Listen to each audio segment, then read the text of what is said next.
their true enemy. He actually spent most of the 60s, the quote-unquote silver age of comics, on the sidelines because the main editor of the book, legendary editor named Julie Schwartz, didn't like the Joker as a character, and he would have shelved him permanently, except Cesar Romero made a memorable impression on the Batman TV series. So for the 3 seasons that show was on, Joker really became very popular because of Romero's performance, so they brought him back occasionally. Then when that show flamed out, he was off the grid for another 4 or 5 years until Neil Adams and Denny O'Neil brought him back in the 70s in a great story called The Joker's 5-Way Revenge that really reestablished the Joker as a prime enemy of Batman and a really dangerous menace to Gotham City. So based off of that, I find it interesting that when the Joker first came to be, he was already from the get-go this murderous kind of evil clown. Yeah. And it seems even back then people were still concerned that the impressionable youth, which is kind of the issue that this movie has had in terms of all the controversy, all the issues that it might be bringing up. What do you think about that, about all the issues that have been coming up? And both Todd Phillips and Joaquin Phoenix haven't really done much to quell those fears, even really talk through it. They have done themselves or the film no favors at all because it seemed like they really weren't prepared to talk about it. I saw the film last week in New York at a WGA screening, Writers Guild Association screening, and the 2 writers on the film, the director Todd Phillips and Scott Silver, were there. And frankly, Todd Phillips kind of put his foot in his mouth again because he's really not a good defender of his own movie. I don't think watching the film that it glorifies violence or celebrates it in any way. I think if anybody's raised right and is sane, there's a clear moment in the picture where you kind of know when it's time to stop feeling sorry for Arthur Fleck and when to start fearing the character known as Joker. If you don't, I highly suggest you go see somebody before that. But I think 95% of the people going to see this film will know exactly the moment. I'm sure all of you know exactly what it is. Even that person over there who was clapping in the scene when he's dancing, going down the steps in the Bronx. Not Gotham City, those were in the Bronx. I think Todd and Joaquin didn't, for some reason, they didn't seem prepared to answer that question. And I really don't understand how, because... Well, Joaquin is always difficult in general. Right, but it's hard to make a movie like this and go through meetings with the producers. But you make a movie like this, you go through a lot of meetings with the marketing and the promotions teams, and you think somebody would have raised the question and said, you know, guys, when The Dark Knight Rises came out, a horrible tragedy happened in Aurora, Colorado. Someone is going to ask you, what are you doing making a movie where the protagonist is a murderous villain? And you're not really painting him in a very sympathetic light after about 45 minutes into the film. So that's kind of a problem that I think they struggle to overcome. On that note, because your point about how you're giving the audience credit that the fact that they're not just going to start sympathizing with this character. Could you touch on your perspective on the criticism or the film criticism that's been going about? Because I recently read an article in the New York Times that the Miami Herald former film critic Rene Rodriguez told me about, kind of talking back on all the critics saying how this film was going to inspire violence and all that. And the crux of his argument was that it wasn't giving the audience enough credit. I agree with Renee on that 100%, and the author of that article. The audience should be given the benefit of the doubt to be able to figure out what the story is about and what the story that the director is trying to tell. Look, it's a bleak film. Yeah, I made the joke about it being a date night movie. I mean, you walk out of there and it's like, wow. But there are a lot of movies that have been made that are great, that are incredibly depressing, including one film that directly influenced this, which is Taxi Driver. This whole film is a tribute to Scorsese and the Sidney Lumet New York City-based films of the 70s. I mean, you can see a direct line between Taxi Driver to this. You could also see a direct line between 3 Robert De Niro characters in Taxi Driver and in The King of Comedy and then Cape Fear as the Joker transforms through the film. Those are movies with some horrible people at the center of it. It doesn't really leave you feeling all tingly inside when you walk out, but they're great films. Is this a great film? After seeing it twice, it's a very good film for me. And there's certainly some unbelievable moments that make you think about it. I think the greatness is in Joaquin Phoenix's performance, because he's literally in 98% of the film, which is an amazing thing to do. And he drove himself nuts, apparently losing all the weight and I think he lost like 52 pounds or something like that for the role. Yeah, and I read that he was actually getting kicked when he in the scene in the subway, and in the early beatdown that he got, he was actually getting kicked. He wanted to be believable. He wanted the bruises to sit there. But that should be up to the audience to decide. My pal Renee did not like it quite as much as I did, or some others, and that's okay. I mean, that's what art is there for. It's to be put out there for people to judge and interpret in their own way. And if you like it, fantastic. Filmmakers would want you to go and see it, and a lot of people have. But if you don't like it, that's okay too, and you can interpret things your own way. But I don't think you can call a movie irresponsible. And this goes for anything with the pedigree of Joker to the Purge films, which a lot of people considered irresponsible snuff films in a lot of ways. So, speaking of Joaquin and his portrayal of this, I recently saw an interview that another Joker gave, Mark Hamill, who described the character. The best Joker, by the way. Woo! Well, hold on, we're going to get to that later. Spoiler alert, sorry. So Mark Hamill describes the character of the Joker as the Hamlet of villains.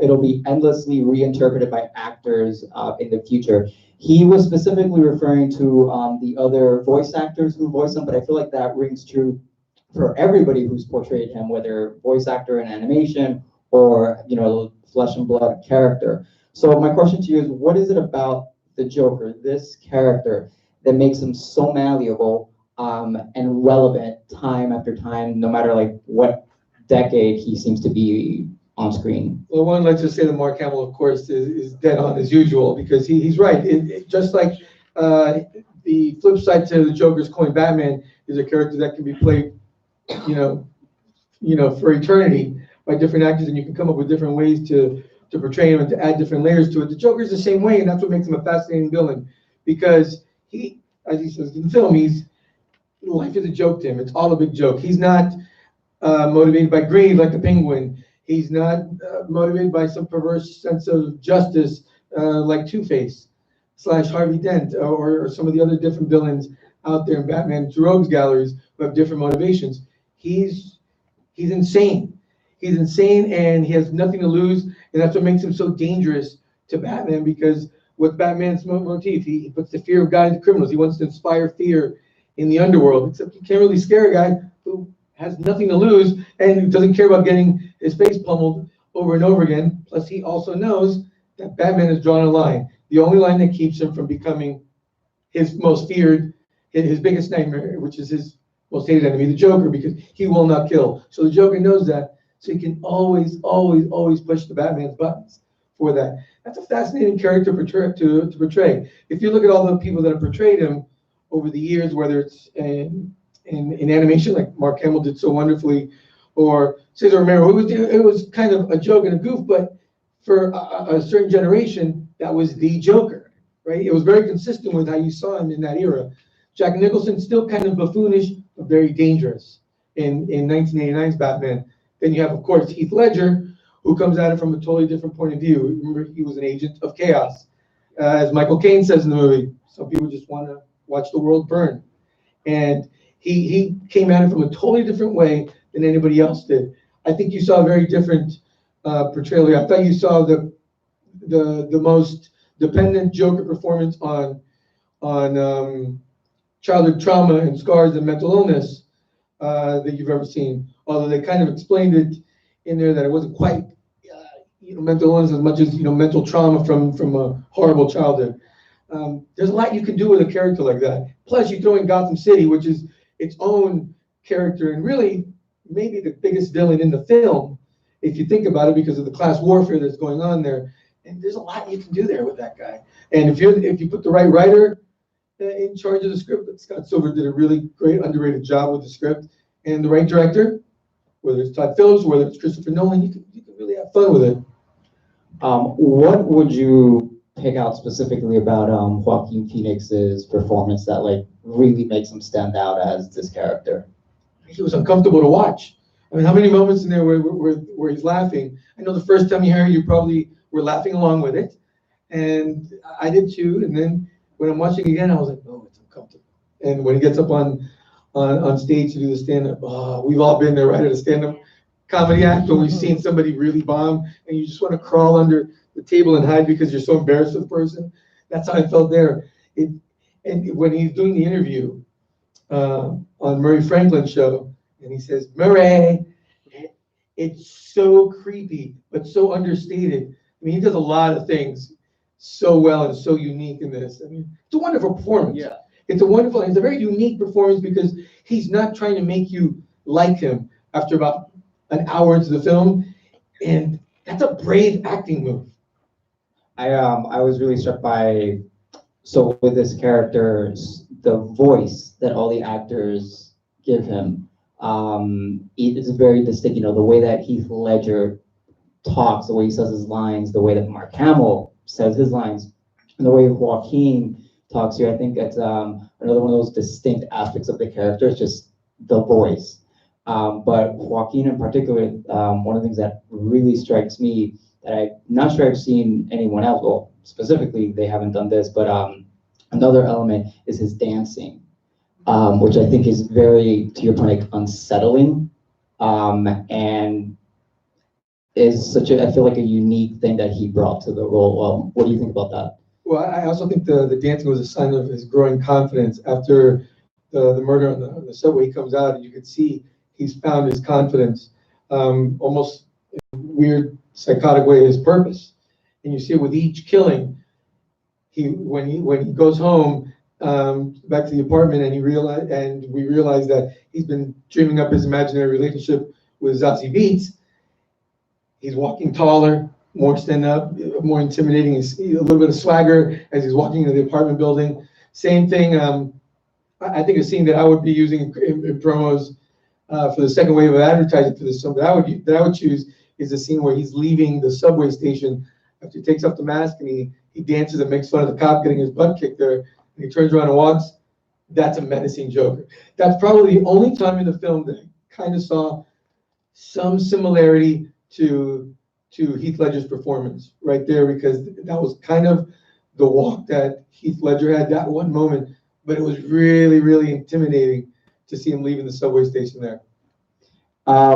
Earlier you mentioned that you were talking about Batman and another character that can be very malleable. So how do you feel about the use of the Waynes in this movie? Because I have to be honest, when I actually had it spoiled that the Waynes were going to come in, and I was a little disappointed by that, because I kind of really, you didn't think they were going to mention the Waynes? Yeah, I was hoping that. I know. I was just hoping. You're such an optimist. Yeah. Well, I was hoping that it would kind of just push away from that narrative, but while watching it just now, catching the ending, I kind of realized from something that Mark Hamill's Joker says in the animated series, he said that there's an episode where it was like Batman dies and he thinks he's dead, and I'm butchering the line. The Joker says like, "What's the point?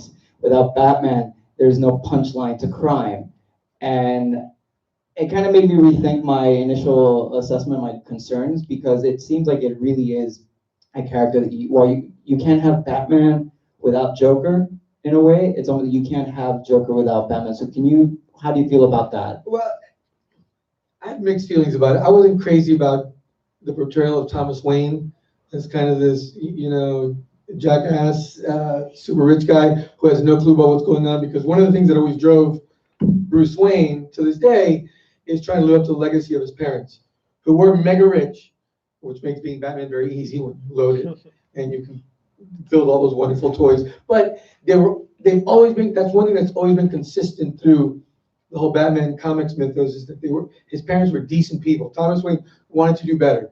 Now, he said he wanted to do better. I didn't really get the impression that he really gave a crap about the lower class in Gotham. Gotham's really seemed to be a first class and no class. He insults them on that interview. Yeah, I had a problem with that. And I was once I saw how big a role he was playing in the overall story, I was like, okay, it's inevitable that they kind of weave in the murders of the Waynes. But it is true, you can't have one without the other.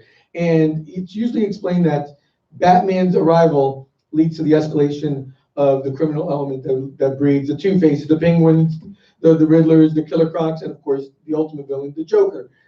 So I kind of like that they reversed that, and they made the arrival of the Joker the unintentional birth of Batman, because the whole movie's about how he just, Arthur Fleck just kind of falls into being the face of this movement. He says, he goes, I don't believe in anything. I didn't plan any of this. And I found that fascinating because that's kind of very consistent with the Joker across all of his performances and portrayals in animation, film, television, and even in comics. He doesn't really have a master plan. He just wants to kill a lot of people and be a thorn in Batman's side. So I thought that was pretty consistent. So this film is markedly different from pretty much any other kind of superhero DC Marvel movie.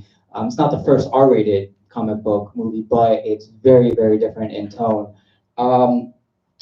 Do you think this is a turning point in the comic book movie adaptation? And is perhaps this the approach that DC has had kind of issues replicating the Marvel formula? Do you think maybe this is the approach that they should take? Because the movie just had, for those of you in the audience, the movie grossed $90.5 million this weekend across the country, which is the highest October opening of all time. So clearly it was a financial success. So should they do more of this?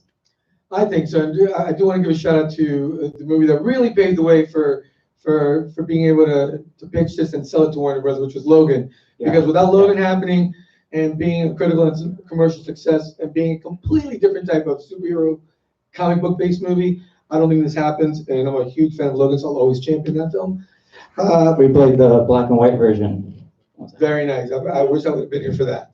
But this, regardless about how I feel about it, I'm glad that it was a financially successful movie, because as much as I love superhero movies, and my wife will tell you that I make her go see all these films, whether she wants to or not, I'm a huge fan of them. I don't need to see every superhero comic book transformed into film. Comic books are more than just about superheroes. There's some great comic books out there that have nothing to do with capes and superpowers or mutants that deserve to be brought to the big screen. And a movie like this, where there's not a superpower in sight, I mean, it's old school bullets set in the 70s, and gunfire and rioting.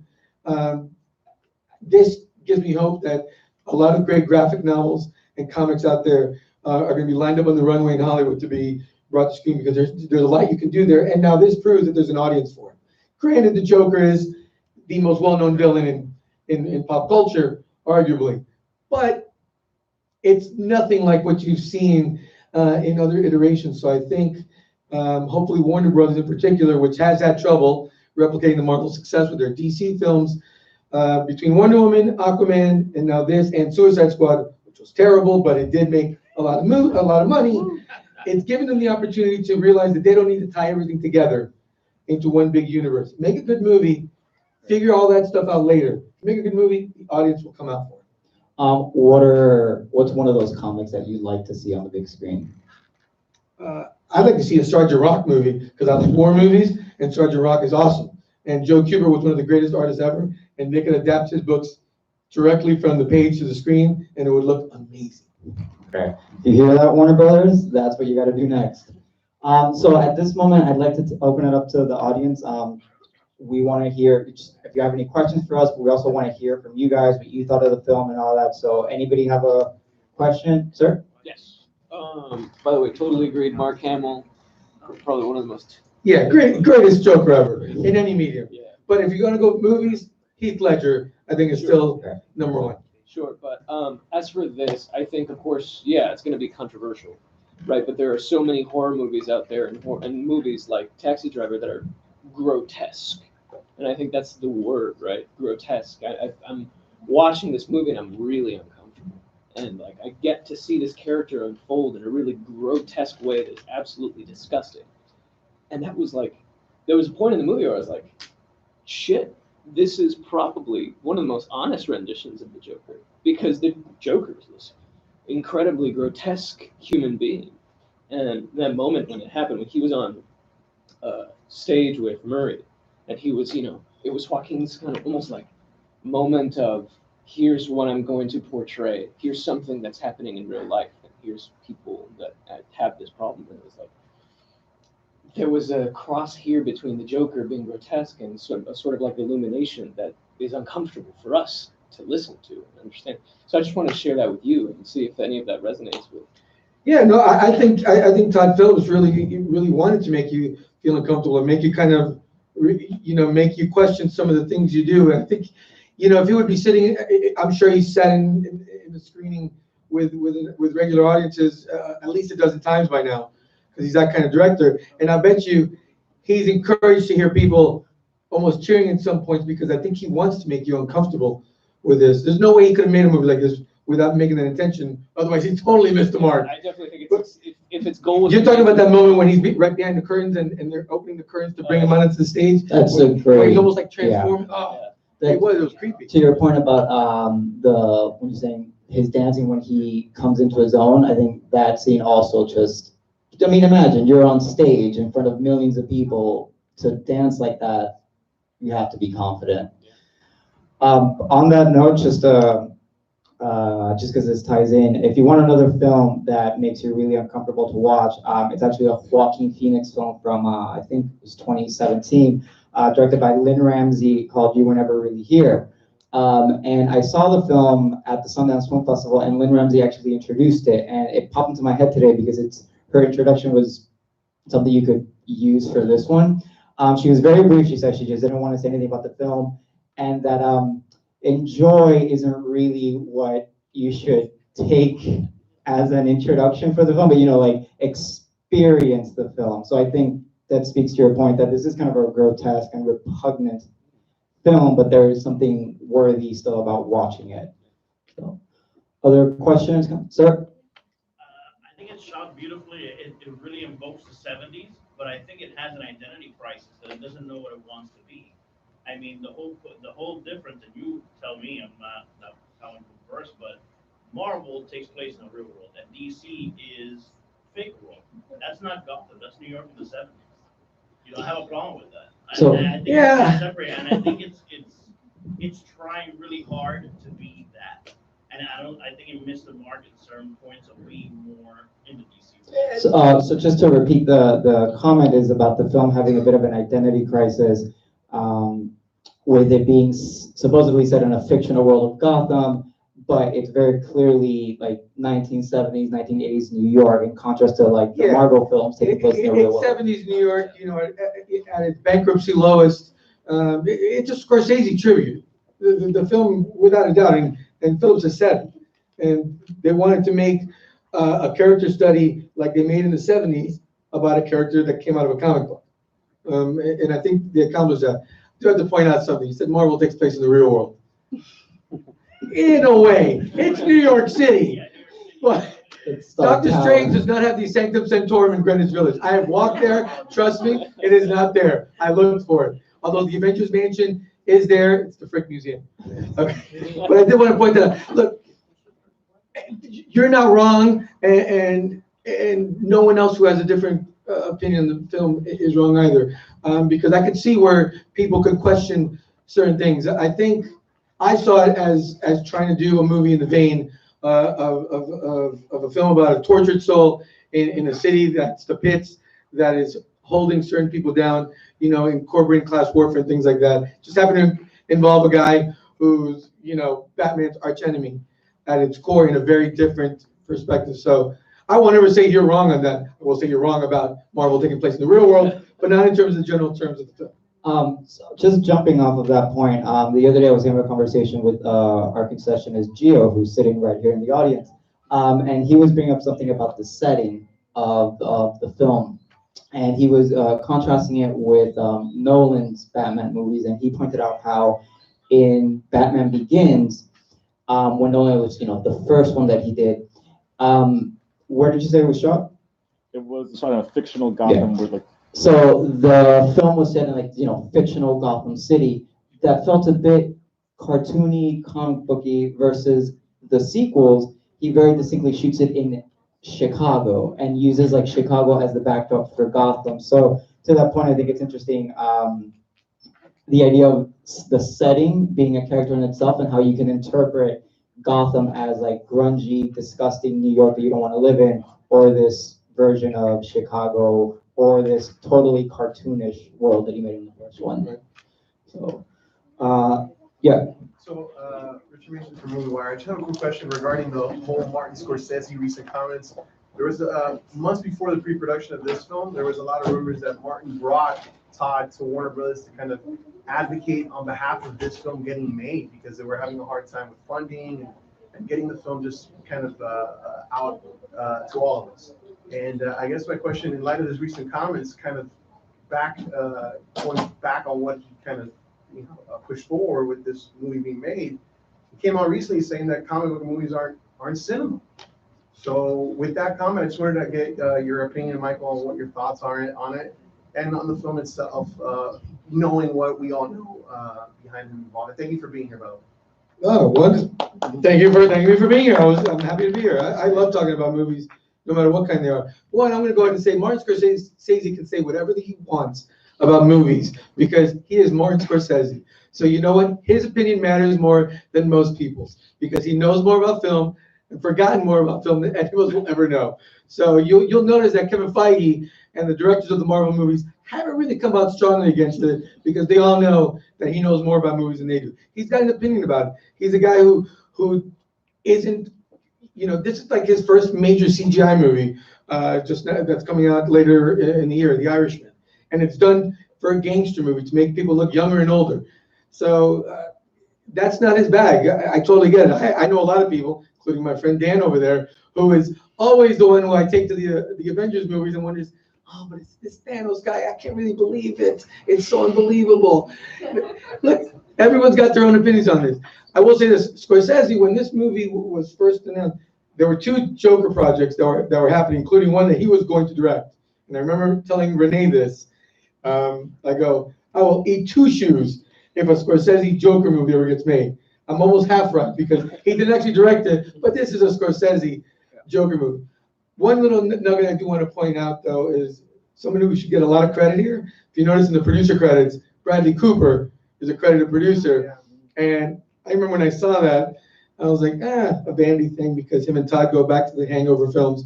But Phillips talked about how Bradley helped punch up the script when they were working on it and rewriting it over and over again. There's one particular scene early on, that fantasy sequence where you see Joaquin Phoenix established Arthur's longing for a father figure in his life, and he has that dream sequence. That was because of Bradley Cooper. That was one of the rewrites. He goes, you need to do something here to kind of identify what Arthur is missing and what he's longing for early on, and that's how he came up with that. So that was another sign of how talented Bradley Cooper is. So in the red, or yeah. Yes, Natalie. So I'll get you in a second. Give me. No, okay, go ahead. I think it's safe to say that the most popular genre, if you want to call it one today's, for film moviegoers is comic movies, right? There are movies like you said, Logan and Joker, that stand out a little more than the rest. Spielberg said that, like westerns, who decades ago used to rule the box office, like everyone would only really, unless you're an avid moviegoer, would only go to see these westerns with like John Wayne and Clint Eastwood and so on and so forth, that they lost their magic and they eventually faded out, not completely, but from the popularity that they were on. Do you think there's an expiration date for comic book films? Not necessarily like extinction, but a day they won't be what they are now. And how soon, if you do think there would be, how far into the future would that be? Well, my guess on the expiration date for like the popularity of the Marvel Cinematic Universe depends on how long Kevin Feige lives or stays with Marvel, because a lot of that comes from him. Yeah, everything has an expiration date in Hollywood. I grew up watching westerns. My mom's over here, and she knows my dad loved westerns. I loved westerns. I was watching John Wayne movies before I could understand a lot of the subtext of films like The Searchers. I was a huge Clint Eastwood fan, and then westerns died in the vine, and they became nearly extinct until Tim brought it back with Unforgiven. But I also remember going to the theater every weekend when I was in high school with friends and girlfriends to go see romantic comedies. I thought, oh, another one. These are never going to die off. When was the last time you went to the movie theater and you saw a romantic comedy in the movie theaters, not on Netflix? It's a hard genre to make profitable now, just like adult dramas that we used to see all the time, even in the late 90s, early aughts, the John Grisham adaptations, movies like that. Those are hard to get into theaters now because the middle class of Hollywood has kind of died out. So now it's super low budget horror films, which you can still make very cheap and can pop like it and make a ton of money. Us, another one, Us and Get Out, two movies that I think each were made for under $40 million and they made a ton of films, a ton of money. Then you have the mega blockbusters from Godzilla to all the superhero films, because studios realize they're better off rolling the dice and going for the big gambles as opposed to let's put out an $80 million character drama, even with filmmakers like Scorsese behind them, and hoping to make a profit and win some Oscars. The industry has changed. So is there an expiration date? Yeah, it's a long-winded way of saying, yeah, absolutely. As long as the movies are made well and they adapt the characters right, they'll be fine. But at a certain point, you're going to have a couple of bombs. At a certain point, the odds are against Marvel continue to make blockbuster after blockbuster. Yes, Dan. Hi, I have a question. Thank you for being here, first of all. It's a cool movie. So building on that point about the business model, right? Because what's interesting about this one is it has the brand name that's going to pull out the crowd, cost way less than a lot of big action movies, right? So this is sort of a new angle where they can kind of guarantee a return on investment because of the built-in audience for it. What other kind of tangential characters that are well known in comic book movies could you see them doing something kind of similar in that regard? In the DC universe, villains, it's really tough Well, because they're trying to do it with Harley Quinn now. yeah, but she's not really a villain. She was, frankly, they changed her from the animated series once they brought her into comics. Two people that I'm proud to call friends, Jimmy Palmiotti and Amanda Conner, really are responsible for making her into the fourth pillar of the DC universe, as they call her in the DC offices. Because for a time, she was out selling Batman comics, which never happens. But they separated her from the Joker and made her own person. They made her this funny, goofy, chaotic whirlwind of a person, but ultimately not really a bad guy or bad woman anymore. And I think that was smart because she's ultimately a sympathetic person. And by separating her from the Joker, they allowed her to flourish as a character. I don't know if there's another character like the Joker that has Dr. Freeze, Scarface. Yeah, but they need something like you're gonna go see a Mr. Freeze movie? I'm not, and I love Victor Freeze's story. It's awesome. Another great, tribute to the Batman the Animated Series, because I know my man here is a big fan.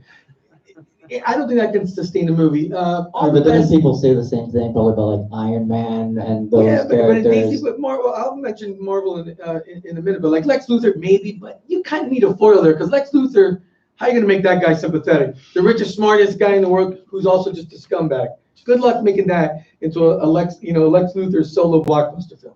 Marvel has a few others, but all the best Marvel villains are kind of linked to their villains. Magneto, maybe. If you took a Logan-esque version, this is the guy whose parents died in the Holocaust, a Jew who then spent, as you saw in the X-Men First Class, spent the 60s hunting down the escaped Nazis in Argentina. I could see that movie being made and doing a ton of money if you give it to the right filmmaker. And I always wish we could have seen that. But no, Joker's kind of an aberration because of how popular it is. I think you need a villain. Anybody here think that they can make a sequel to this and bring Batman into this and make it work?